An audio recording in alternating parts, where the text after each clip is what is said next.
One TV Patrol. Sa detalye, usamis mihandom sa ika-128 nga anibersaryo sa kaugalingan. Gipanguluhan na usab sa kagamhanang lokal sa dakbayan sa usamis ang paghandom og pagsaulog sa ika-128 katuig nga kagawasan og kaugalingan sa Pilipinas.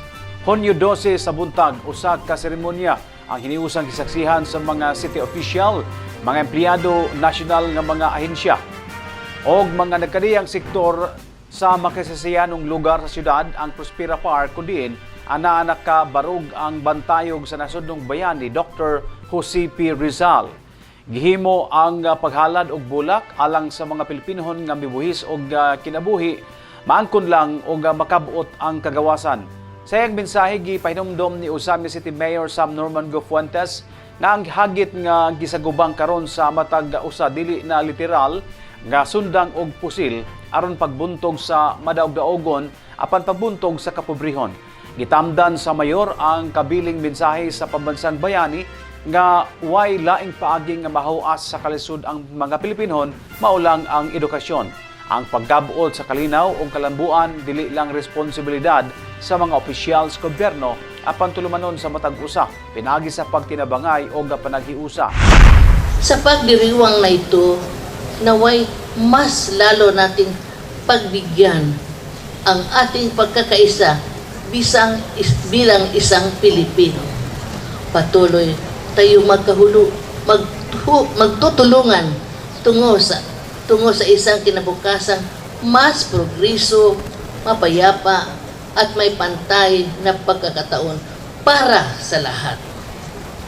Sa paggunita natin ngayon sa araw ng kalayaan, naway patuloy nating dalhin ang diwa ng pagiging makabayan at patibayin natin ang ating pangakong pahalagaan at ipasa sa susunod na henerasyon ang kalayang itong pinaghirapan at pinaglaban sa ating mga bayani. Ang kalayaan naman ay higit pa sa kasanlang pampolitika. Ang tunay na kalayaan ay nangangahulugan ang paglaya mula sa kamangmangan, kahirapan, korupsyon, kawalang pag-asa at pakikiasa.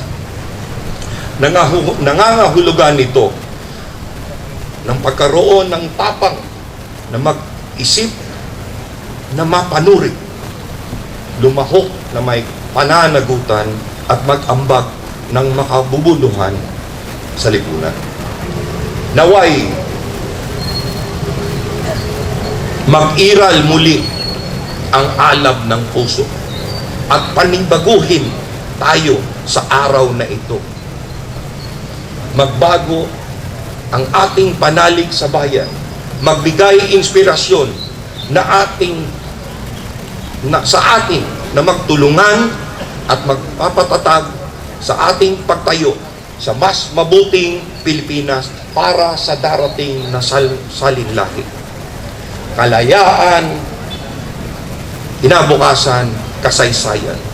Iisang asenso, iisang bayan, iisang kinabukasan. Maraming salamat. Mabuhay ang sambayanang Usamis nun. Mabuhay! Mabuhay ang Misamis Occidental. Mabuhay! Mabuhay ang Pilipinas. Mabuhay!